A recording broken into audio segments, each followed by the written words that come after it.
ค่อยๆสั่งสมไปเฮ็ดได้เท่าที่เฮ็ดได้นั่นแหละดีก็บ่เฮ็ดดอกการสั่งสมบุญ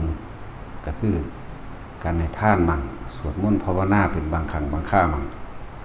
สำหรับพวกเขามีภาระพวกที่ยังมีภาระอยู่บางพวกบ่ฟังเลยหาทางออกให้เจ้าของบ่ได้ปัญหาโลกนี่แก้โลกบ่ได้ดินอกจากปัญญาทางธรรมเฮาอาศัยปัญญาของพระพุทธเจ้ามาเป็นเครื่องแก้ไขแก้ตัวเองในความขัดของทั้งโลกจึงบอกว่าเฮาเชื่อมั่นในพระปัญญาของพระพุทธเจ้าที่เฮานำมาใส่กับชีวิตประจำวันใดคำสอนพระเจ้าสามารถแก้ได้เบิดทุกอย่างแม้กระทั่งการเกิดเหตุให้บ่เกิดก็ได้แต่ก็ขึ้นอยู่กับตัวเขาเองแก่นั่นแหละคนทั้งหลายก็มีมลทินภายในจิตใจมาทั้งด้วยกันทั้งนั้นมาละหรือว่าสิ่งที่ติดอยู่ในใจทินะแปลว่าค้างคาแปลว่าเป็นหนี้แปลว่าที่ยังรักเอาอยู่ที่ยังคงไว้อยู่เรียกว่ามลทินในภาษาเขาเอ่ยว่ามลทินที่จริงมันก็เป็นภาษานั่นแหละภาษามคธหรือภาษาพระพุทธเจ้าไว้ละมระทินะทินะกับทินาทานทินะก็คือความรักเอาความขโมยเอาความคล้องอยู่แต่เขาเห็นทั้งโลกเขาตัดสินกันผู้นั้นพ้นผิดแล้วพ้นมลทินแล้วแต่ความจริงมลทินจริงๆที่มันค้างคาอยู่ในใจจังสิแต่ผู้ใดละอาสวะนี่ค่ะอารมณ์ที่ยังคล้องอยู่ในความยินดีพอใจอารมณ์ที่ยังติดอยู่ในความยินดีพอใจแม้นความไม่พอใจบ่ถือเอามันก็คงไว้ด้วยกันความพอใจกับความไม่พอใจคือสิ่งเดียวกันโดยแล้วจะเป็นเหตุให้พวกเฮาไปเกิดถ้าเฮาพอใจสิ่งหนึ่งเฮาก็ต้องบ่พอใจสิ่งหนึ่งบ่ว่าตั้งแต่ว่าพอใจในสิ่งเดียวคนผู้เดียวตอนนี้เฮากำลังพอใจรักใคร่พอใจกับบุคคลคนเดียวคักๆเลยบ่โดนบ่นานก็เกิดความบ่พอใจกันเองแน่สิว่าอีหยังจังว่าพยายามทำตนให้พ้นมลทินกับตัวเองให้ได้มลทินคือสิ่งที่ยังคล้องอยู่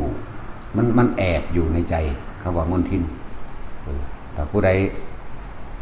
คืออริยะเจ้าทั้งหลายผู้พ้นมลทินไปแล้วแม้นผู้ใดสิตัดสินว่าเพิ่นเป็นคนมีความผิดนั่นความผิดนี่ความผิดอาญาความผิดลักทรัพย์ความผิดบุกรุกความผิดอันใดก็แล้วแต่ว่าเพิ่นรู้ในภายในของเพิ่นเอง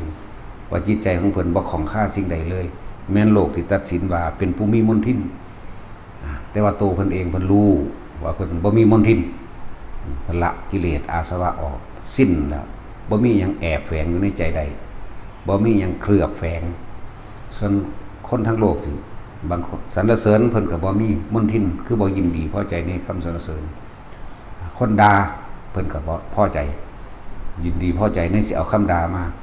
คนเฮามันบ่พอใจคำด่าที่จริงมันพอใจเด้รู้จักว่ามันเป็นหยังมันคือไปพอใจคำด่ามันเลยเก็บเอามาไว้อยากแก้นั่นที่จริงมันความพอใจเอาคำด่าเด้จึงเว้าหลายๆอย่างอยู่หรอกแต่เฮาคิดอย่างละเอียดลึกซึ้งคือจังเฮาฟังครูบาอาจารย์ที่เฮาเคารพนับถือเฮาเห็นเขาสาธุสาธุสาธุสาธุเฮาเห็นเขายกย่องครูบาอาจารย์ร้อยความเห็นพันความเห็นแต่มีความเห็นเดียวไอ้เลวเอ้ยไอ้สัตว์เอ้ยดึงเอาความเห็นเดียวนั่นแหละนี่ทุกคนที่สังเกตเจ้าของบ่เด้อเวลาเขาด่าครูบาอาจารย์เจ้าของที่เข้าหลบนั่นเองโอ้ยเก็บมาใส่ใจอยู่ว่าสั่นอันลอยยกย่องอันลอยสาธุพันสาธุเป็นหยังคือว่ามาเปรียบเบิ่งในอันนั่นแหละ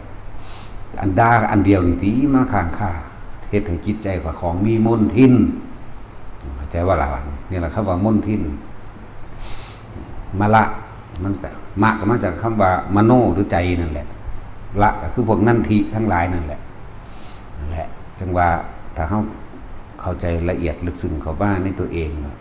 เท่ากับบ่สมควรสิเอาบ่ถือเอาอย่างจากอย่างมันมาของมาฆ่าในจิตใจคำว่าอาสวะขยะคืออารมณ์นั่นเองอารมณ์ที่ยังคล้องอยู่อารมณ์ที่ยังติดอยู่อารมณ์ที่ยังเคลือบแฝงอยู่อารมณ์ใดกับอารมณ์ความรักใคร่ยินดีพอใจนั่นเองคนเฮามันก็เอาความพอใจแหละความบ่พอใจมันบ่จักใดมันก็ตามมาแต่ว่าให้เฮาเห็นความลึกเห็นรากลึกที่ตัวเองเข้าไปยึดนั่นเองความบ่พอใจนี่บ่มีใครอยากได้แต่ว่าโอ้ยว่าแต่มีปัญหาขึ้นมาอันใดหนึ่งที่มันไม่ถูกใจไม่พอใจนั่นคัดเครื่องอยู่เป็นปีก็บ่เลิกบ่แล้วแต่ว่าอันที่มันพอใจนี่ปล่อยทิ่มเด้เนี่ยสังเกตเบิ่งพวกอันเขาด่ากันเขาคอมเมนต์หยังกันในเฟซในเฟิร์สหยังเขานั่นเถียงกันที่ว่าสั่นนั่นแหละมันพอใจบ่จักแม้ความไม่พอใจก็ถือเอาเพราะว่ามันอยากให้พอใจมันบ่เห็นปัญหาหลักที่ว่าแต่ของกำลังยึดนั่นแหละที่ว่ายึดเท่ากับเบิ่งอันใดที่เป็นโทษอันใดที่เป็นประโยชน์อันใดที่มันเป็นประโยชน์เท่ากับทำสิ่งนั้นอันใดเป็นประโยชน์โดยนี่หลักของการสร้างประโยชน์ไม่เบียดเบียนทำร้ายให้ผู้ใดผู้หนึ่งเสียชีวิตหรือทรัพย์สินคือเฮาเชิญชวนหรือชักจูงให้เขาสู้การให้ทานเนี่ยบัดนี้ผู้ว่าภิกษุไม่ควรจับเงินและทองเนี่ยภิกษุไม่ควรต้องสันโดษไปสิเด้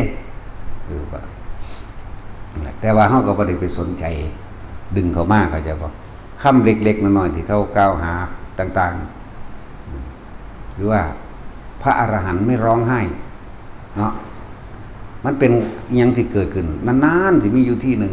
เฮาเลยเก็บมาใส่ใจได้บัดพระอรหันต์หัวเราะได้บ่ยิ้มบ่ได้บ่หัวเราะบ่ได้บ่แม่นบ่ซั่นไปเอาแต่ในมันนั่นติดใจในหลักการนี้ยังเขานั่นแหละหัวเราะก็ได้ร้องไห้ก็ได้นั่นคือรูปวัตถุทางกายนั่นกิริยาทางกายแต่ว่าทางใจมันเป็นธรรมะนี่เวลาคนที่สิ้นกิเลสแล้วเวลามันสะเทือนมามันสลดสังเวชมันจะเป็นเอาเองเด้ฮึบเข้ามาเกิดความเมตตาสงสารสัตว์ทั้งหลายที่ผู้ขวางนั่นน่ะทำลายหนทางพระนิพพานแห่งตนทำลายทางสวรรค์แห่งตนความดีบำเพ็ญมามากๆกลับมาทำลายโดยการไปตำหนิติเตือนบุคคลผู้อื่นบ่จำเป็นต้องถึงขั้นว่าพระอรหันต์ดอกนาด่าหมานี่มันก็ตกนรกเพราะแห้งแล้วตอนอารมณ์มันด่าอยู่นะโอ้ยมาลักกินของกูแล้วได้ก่อนไล่ฟาดไล่ตีศูนย์ได้หรือโมโหได้นั่นแหละอารมณ์นรกนี่จักว่าล่ะมันไปสะดุดต่อไปหัวฟาดพื้นโปกตายทำนรกเลยนั่นแหละ จังเขาว่าพระอรหันต์บ่ให้เป็นผู้สิ้นกิเลสไม่มีอารมณ์ไม่มีเจตสิกบ้ามึงมาท่องกับกูนี่มึงอย่ากูจักกูสิไล่ให้เบิ่งบ่มันแค่8พื้น4,000 บธรรมขันธ์มันมีหลายแสนหลายโกฏในยะสุเดสังพุทธเจ้าเอามาสอนนิดเดียวเองนั่นแหละจังว่าบัดนี้เฮาเป็นผู้เบิ่งผู้ฟังบ่ต้องไปขัดบ่ต้องไปแย้งเวลาเกิดใดสะเทือนใจหันเข้ามาเบิ่งความรู้สึกเจ้าของปึ๊บให้หันเข้ามาเบิ่งเด้เวลาเขาด่าครูบาอาจารย์หรือเขาแสดงความคิดเห็นแม่นบ่เฮาบ่ฮู้จักเพิ่นก็ตามเวลามันมีอารมณ์ปึ๊บเฝ้าเข้ามาเด้อกลับมาปั๊บมาใครควรพิจารณาเลยถือเอาไปแล้วได้อะไรถือเอาไปแล้วล้วนแล้วแต่เป็นมลทินให้แก่ตัวเองเป็นเฮาสิเป็นหลักเอามันมาเห็นหยังแนวบ่ดีเฮาสิเอามันมาเคลือบแฝงในใจเฮาเห็นหยังแนวมันบ่ดีมันเฮ็ดให้เฮากังวลนั่นแหละโลกเขาสิตัดสินเป็นผู้พ้นผิดพ้นมลทินแต่ว่าอยู่ในใจของเขาเป็นคนผิดจริงๆมันพ้นบ่ได้นั่นแหละจังว่าเปรียบเทียบระหว่างโลกกับธรรมโลกเขาว่าพ้นมลทินวิธีพ้นมลทินโดยภาษาโลกโดยตาโลกเห็นโดยคนทั้งโลกตัดสินกันเพิ่นดีเด้ทั้งแท้มันขาเขาอีหลีก็มีมันขาเขาจริงๆแต่ว่ามันเอาเงินจ้างกันจังซี่บัดนี้ก็ประกาศเป็นผู้ไม่มีความผิดพ้นมลทินความจริงอยู่ในใจเจ้าของมันพ้นดอกความรู้สึกต่างๆที่เข้ากระทำสิ่งใดเอาไว้นั่นน่ะมันก็ข้าอยู่ในหันแหละบ่พ้นมลทินดอกเป็นตัวลึกนะคำนี้เพราะว่ามลทินม่อมามันก็มาจากมโนนั่นเอง ทินะหรือทินนาเนี่ยแปลว่าลักแปลว่าผิดแปลว่าจับฉวยแปลว่าคล้องอยู่นั่นแหละเราเห็นเขาว่าผลมนทินแล้วสิสำหรับผู้พ้นจริงๆเพิ่นสิรู้ในตัวเอง แม้นคำตัดสินว่าเป็นผู้มีมนทินแต่ว่าตัวเพิ่นเองเพิ่นรู้ในใจเพิ่นสิ้นอาสวะพิสิ้นมนทินคนที่บ่สิ้นมนทินจริงๆแม้นสิชนะโลกตัดสินว่าเป็นผู้ไม่มีความผิดเป็นผู้ไม่มีมนทินความผิดจริงๆอยู่ในใจมีเหมือนเดิมนี่แหละจังว่าธรรมมันมีในยะเป็นของที่ละเอียดควรน้อมเข้ามาสู่ใจของเจ้าของเองน้อมเข้ามาสู่ความรู้สึกเจ้าของน้อมเข้ามาสู่ความคิดเจ้าของเราใครควรพิจารณาให้ดีว่าเฮาสิถือเอาหรือบ่ถือเอาที่จริงบ่ให้ถือจักอย่างบ่ให้ถือให้ฮู้ว่านี้ควรนี้ไม่ควรสิ่งนี้มีเกิดขึ้นสิ่งนี้จึงมีเกิดขึ้นตามถ้าสิ่งนี้ไม่มีสิ่งนี้ก็ต้องดับไปไม่มีอะไรเกิดขึ้นได้ว่าเฮายังมีชีวิตอยู่เฮาเลยต้องใส่ชีวิตโดยมรรคมีองค์8ใส่ชีวิตโดยตามความเป็นจริงสัมมาทิฏฐิแปลว่าความเห็นตามความเป็นจริงเห็นตามความเป็นจริงแล้วเฮาก็ใส่ชีวิตตามความเป็นจริงคิดตามจริงพูดตามจริงกระทำตามจริงเพียรตามจริงมีสติระลึกนะสัมมาอาชีโวบ่ไปเป็นไปเบียดเบียนทำลายชีวิตผู้ใดทำโดยอาชีพสุจริตมีสัมมาสติระลึกใคร่ควรนี่สัมมาสติใคร่ควรว่าเป็นโทษหรือเป็นประโยชน์เดี๋ยวมันก็เป็นสัมมาสมาธิ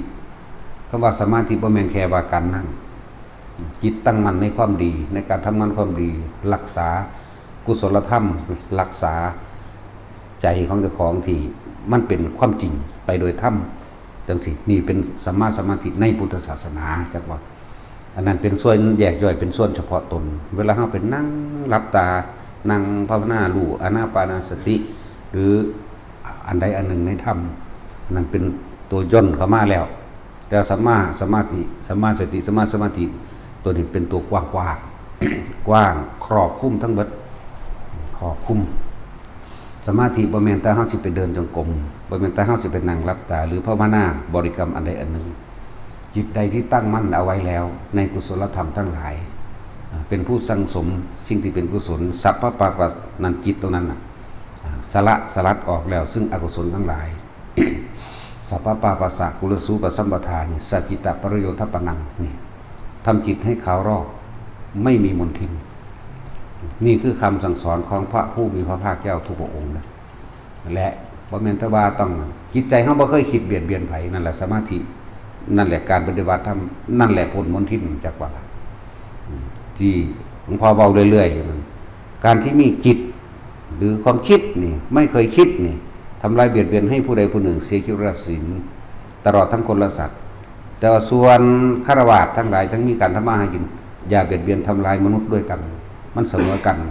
มันขากันได้นะแต่ว่าสำหรับผู้เพิ่นปฏิบัติ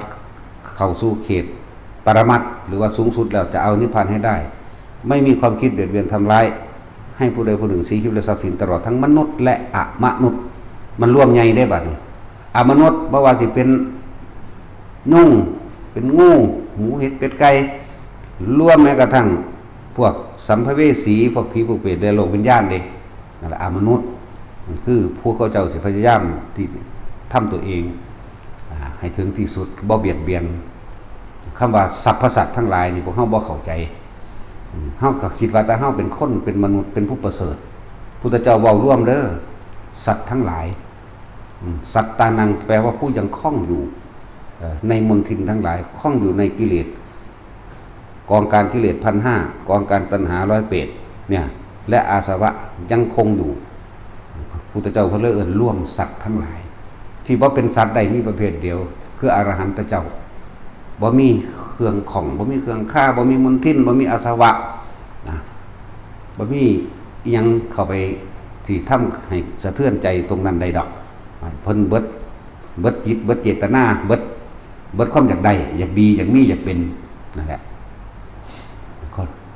ว่าเห็นเขาตัดสินเรื่องพระอรหันต์ไม่ร้องไห้ว่ะมันก็เก่งแต่อยู่ในเฮือนมันนั่นแหละผู้ว่าจังสันอยู่น้ำผัวน้ำเมียอยู่ในมุงแล้วก็อ่านหนังสือมา แล้วก็มาเอานี่นะจิตเจตนาเจตสิกอันนั้นอันนี้ไม่มีเจตสิกอันนี้แสดงว่าไม่เป็นพระอรหันต์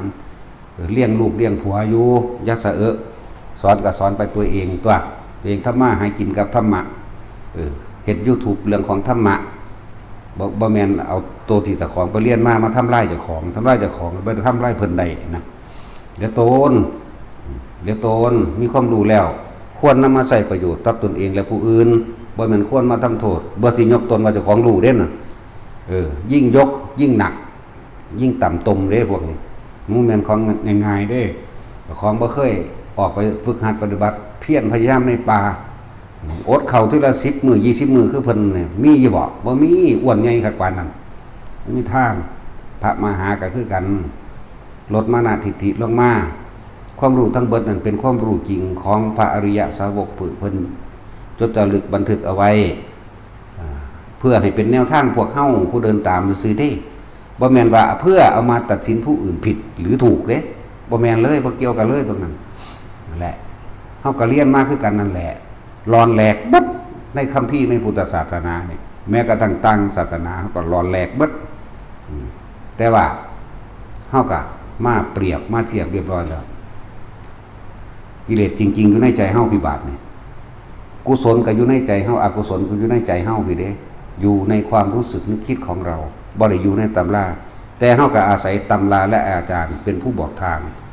แต่ความจริงของเฮาเข้าป่าเข้าดงเอาเองรู้เห็นความรู้สึกนั้นนี่ความคิดเร็วซ่าขนาดใดรู้บ่ได้ว่าเจตสิกจะซึกอีหยังดอกนั่นแหล้ว เบิ่งเวลามันย่านมันหวาดกลัวมันเกิดขึ้นจากหยังความคิดอันนี้ไปปรุงไปแต่งวาดภาพสยดสยองวาดภาพเป็นผีวาดภาพเป็นเสือวาดภาพเป็นงูใหญ่มากินหัวเจ้าของเกิดความคนลุกคนพองเฮาก็จับจุดมันได้ทั้งตัวบัดนั่นแหละจังว่านำความรู้นั้นให้มันเกิดประโยชน์ต่อเจ้าของแน่อย่าไปทำลายเจ้าของมันเป็นโทษความรู้จริงกับความรู้จำมันคนละอย่างกันเด้สำหรับเฮาแต่ว่าพูดถึงความจริงแล้วบอกว่าความรู้จริงหรือตำราและอาจารย์เป็นเดียวกันได้แต่ว่าเตือนจริงๆเฮาก็เตือนอยู่ตลอดถ้าบ่เลิกบ่แล้วละก็ด่าโคตรพ่อโคตรแม่งเท่านั้นได้บาดนี่เนาะถ้าฆ่าเอาได้ก็สิไปฆ่าเด้เรียกโตนมันเนาะถ้ามันอยู่โดนมันมีชีวิตอยู่โดนหลายมันสิบาปหลายนะว่ากูสิฆ่าเอาแมงซะบ่อีห่านี่ดอกเนาะแล้วถึงว่าให้ตาจินไปเชิงมันในหน้าตาจินดอกตาจินเฮ้ยที่จริงก็อยากได้อยู่ว่าแต่ว่าค่าฮิปโปเมียเราพอ